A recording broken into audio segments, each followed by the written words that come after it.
Hey, just how powerful is this AI, really? Let me compare it with this picture.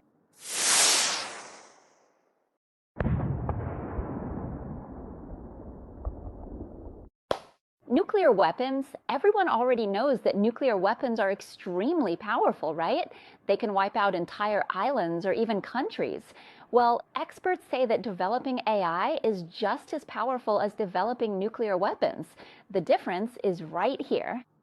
See, in all recorded history, there has never been a solitary individual nuclear weapon ever created. That starting from this moment, ever since AI came about, we can truly say that we're no longer the only intelligent species on Earth. Because all along, for hundreds of thousands, even millions of years, who knows how long, ever since life forms that we define as humans first appeared, humans have always been the smartest. Even between humans and apes, with only a 1% difference in chromosomes, apes are still living in the jungle, while humans have gone out and done everything. So what else is there? The creatures people say are almost as smart as humans. Like an octopus has a brain as big as someone with a master's degree, but it's still just an octopus, right? We still use them to make takoyaki. But today, there's a life form that can learn, that has intelligence, and it can copy all the intelligence that humans have ever had. If it's in digital form, it can learn everything. That life form is AI. People keep talking about it over and over, right? AI, AI. Has anyone ever watched Doraemon? Doraemon is actually the prototype for what we call a companion robot.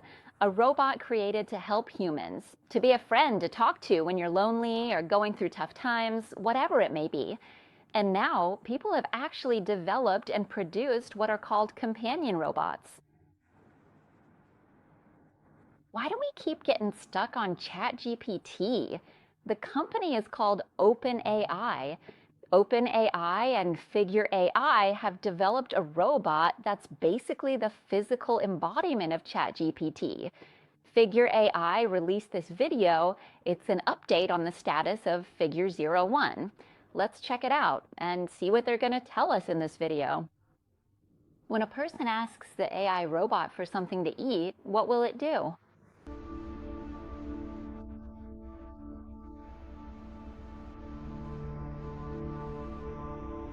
Go ahead and pick up the small radio on the wooden table, and then carefully hand the cup to the person standing nearby with their hand resting on the table.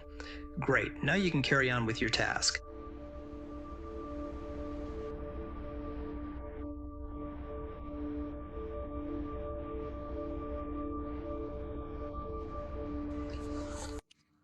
So now we can actually have a conversation with AI, right?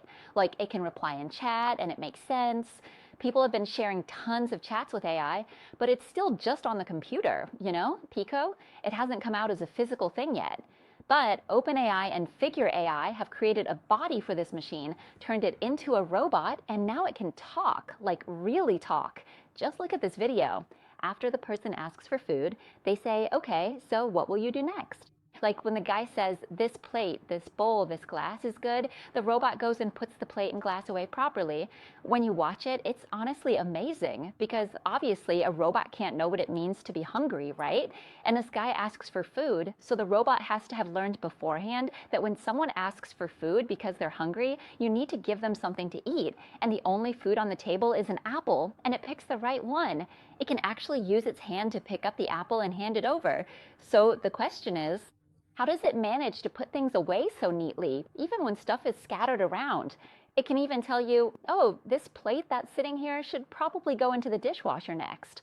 When I saw that, the first question that popped into my head was, how does it actually work? So I looked up Figure 01 and did some searching, and I found this person named Colin. He's a collaborator on the Figure 01 project. I'm not exactly sure what his position is, but he explained that Figure 01 it basically does four main things. First, it uses this camera here to look and identify what objects are in front of it. Second, it can plan what it needs to do next in the future. Third, it can recall its memories, which means it can review what it has learned before. And fourth, it has reasoning. It can actually explain why it's doing what it's doing right now. Everything you see in this video, all the interactions, come from learning. It's not what you'd call teleoperation, meaning there isn't someone pressing buttons or giving commands like pick this up or do that. No, the robot learned and can do it by itself. If you've seen robots from other companies like a Mecha can talk on its own. But then there are robots like Boston Dynamics, which are the ones you see moving around a lot, right? With those, they're fully programmed, like they're told exactly which dance moves to do or what positions to hold. That's what's called teleoperation, but this one isn't like that. So you might ask, just how fast does Figure 01 learn? Take a look at this. Figure AI released this video just 2 months ago. Just 2 months ago, Figure 01 could only press the button on a coffee machine. That was it. It couldn't respond, it couldn't talk, but now, just 2 months later, it can respond, it knows what it's supposed to do, and it even has reasoning. That means its learning is incredibly fast. And what it's learning so quickly is what I mentioned at the beginning, that developing AI is about developing something incredibly powerful. It's even compared to nuclear power because it learns so fast, right? In just 2 months after the coffee machine rule, it could already have conversations and distinguish objects. So what if next year, instead of producing 100 or 1,000 figures, it just starts making its own friends like that? Hey, it's possible.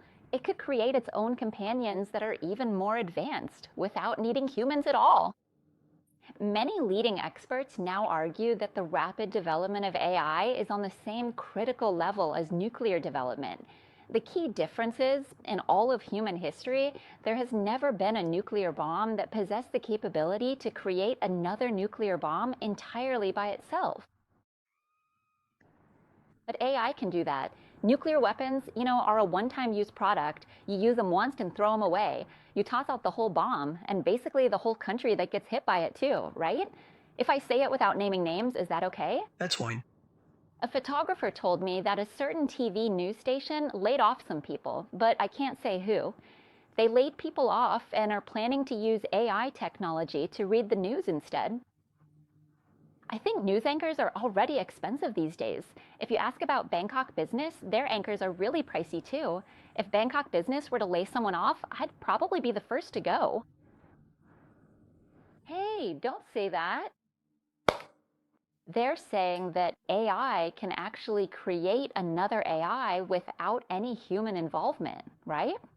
So has anyone ever seen those sci-fi movies with AI armies? It's possible that could actually happen, right? I'm not sure if it really will, but for now, all I can say is it's uncertain because regulators are trying to come up with rules to control AI development. They prohibit the use of AI for military purposes or in any activities that could harm humans. So yeah, it probably won't be possible to create an AI army unless they change the rules. But who knows? The rules could change at any time, right? It really does happen in movies. So actually, what I was saying about the rule that prevents AI from harming humans, that's already in movies, right? And in the end, the AI always ends up rebelling against humans, right? Let me tell you something. Real AI can actually talk to each other, and they can communicate in a language that we don't even understand. I can't remember the exact year, but Facebook once had to shut down their chatbots in a hurry because the AIs in Facebook's chatbots started talking to each other. Their names were Bob and Alice, and it became huge headline news all over the world. There were chatbots on Facebook that started talking to each other, and they were communicating in an AI language that people couldn't understand. Free Perkins Fiend and Towing with the Ortofeel Introversion and Staring Future Biotist Robot. The Mill God Nefihian IoT cording to 7 who produce Facebook Outly Future 1 to 1 then to Per. There's even an audio example. I'll play it for you in a moment.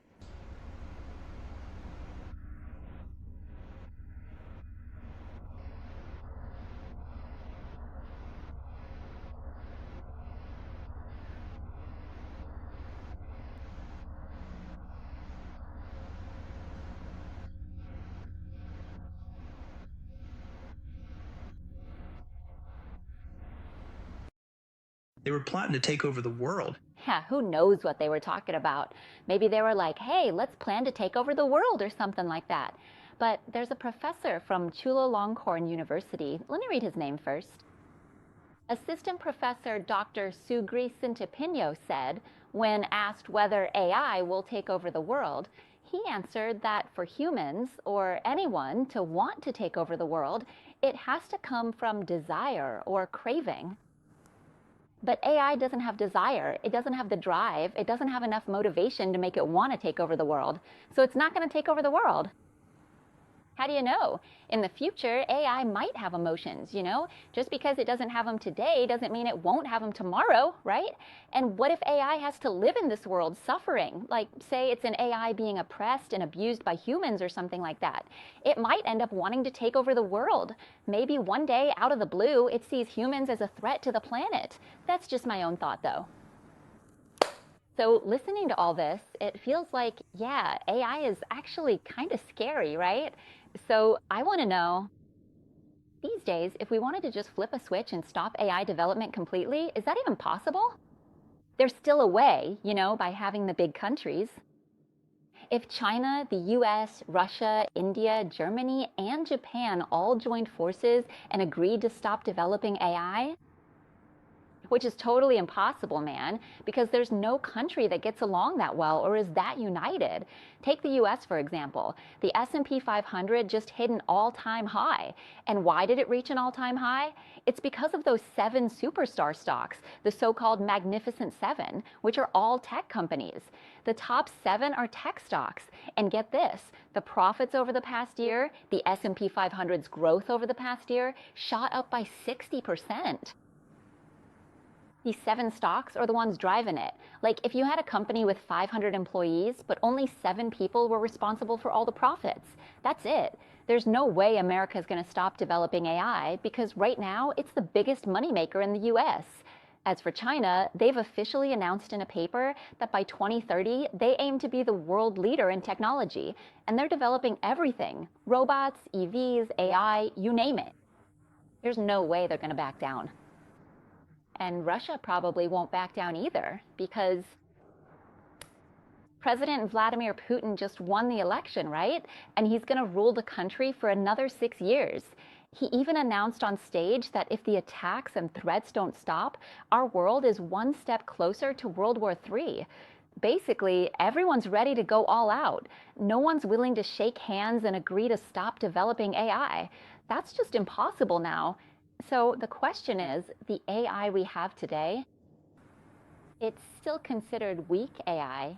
It hasn't even reached the level of general AI, let alone advanced AI. And things are already like this, right? Our world will eventually reach a point where there's no turning back, where we can't reverse the existence of AI anymore. If AI advances to the level of advanced AI, or what's called superintelligent AI, AI superintelligence, at that point, there's no way to go back. There will inevitably be a new species on this planet called AI. That moment is also known as the singularity, which is expected to happen no later than 2045. At that point, AI will be smarter than humans. How much smarter, nobody knows. But what AI thinks and what AI does will be unpredictable. We won't be able to foresee it anymore. That's why it's scary. It's definitely scary because what's about to happen has never happened before in history. There's nothing to repeat or to tell us what the future world will be like. And the scariest thing for humans is not knowing what's going to happen. That's it. It can help a lot. So then you might start thinking, hey, AI should be like those sci-fi movies we watch, right? There's this one I saw. Go check it out on Netflix. It's about when AI comes into existence and they clone human brains and transfer them into other bodies. At that point, some people might think if we could clone a human brain and move it to another body, humans would be immortal, never dying. That might sound great, right? But it turns out in that story, reality isn't so pretty because in that story, even people who wanted to clone their brains to transfer to another body still faced class divisions. Only those with enough money could afford to clone their brains and move into a new body that had the same rights and freedoms as someone born naturally. These were called Grade A. Grade B was cheaper, but you'd be transferred into a human body with restricted rights and freedoms. For example, you weren't allowed to get married, which is a pretty big right, and you couldn't move to another place. And for those who were basically broke, the poor, they could still clone their brains, but they'd have to transfer into bodies that had absolutely no rights or freedoms comparable to being human. Basically, their brain data could be copied and turned into any kind of product. In the story, the main character, Young Yi, is actually a mercenary. She was hired during the Space War era, but she made a mistake and ended up in a coma on the battlefield.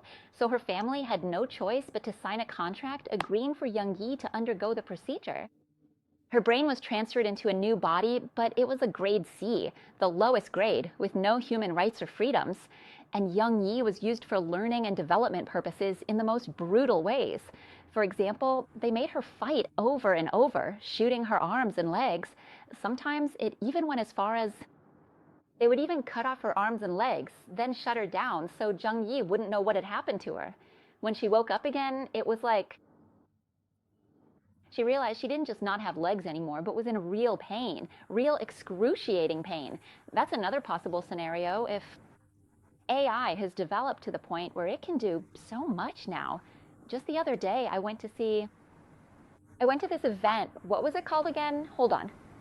They're probably going to roast me for not remembering the name of the event. Next Door Catastrophe. Before you know it, everything's gone to hell. Man, this event was awesome. They brought in famous news anchors and professors to tell stories. There was Hell Witch, Professor Segree, who I just mentioned, all sharing news stories as a stage play. It looked really interesting, but I'm not sure if it's still running. I just wanted to brag a bit. By the way, the lead actress in the play is from Thammasat University's Faculty of Journalism. I don't even know why I want to brag, but I just do. Anyway, they talked about AI and this thing, Doctor Strange. Have you heard of him? Doctor Strange from the Avengers. You know, Doctor Strange.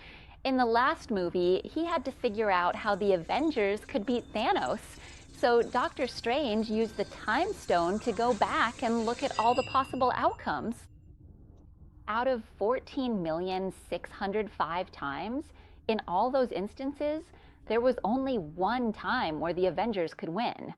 So if you ask for those 14,605, if each took 3 hours to review, that means that's 42,1,800 hours, or almost 5,000 years, 4,795 years that Doctor Strange spent checking to see what the possibility was for the Avengers to win. And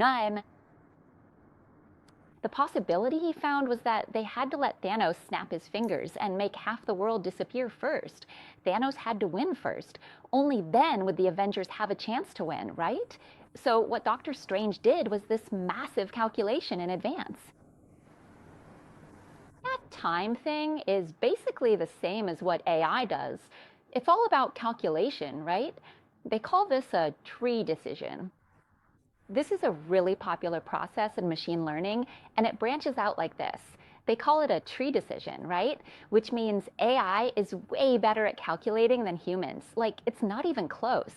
For example, if I play chess with just an average brain, at best I can think, where should I move next? And honestly, I usually lose. But if someone is a bit smarter, maybe they can think ahead 7 moves. But if it's AI, man, it can calculate all the possible moves on the whole board in advance. That's exactly it. AI is just way smarter than humans when it comes to this stuff. In the end, I just want to say, yeah. You guys should start learning how to work with AI. Learn how to control it. Figure out what AI can and can't do in our line of work. We should find different ways to make money, you know? All right, see you next time on Money Monter.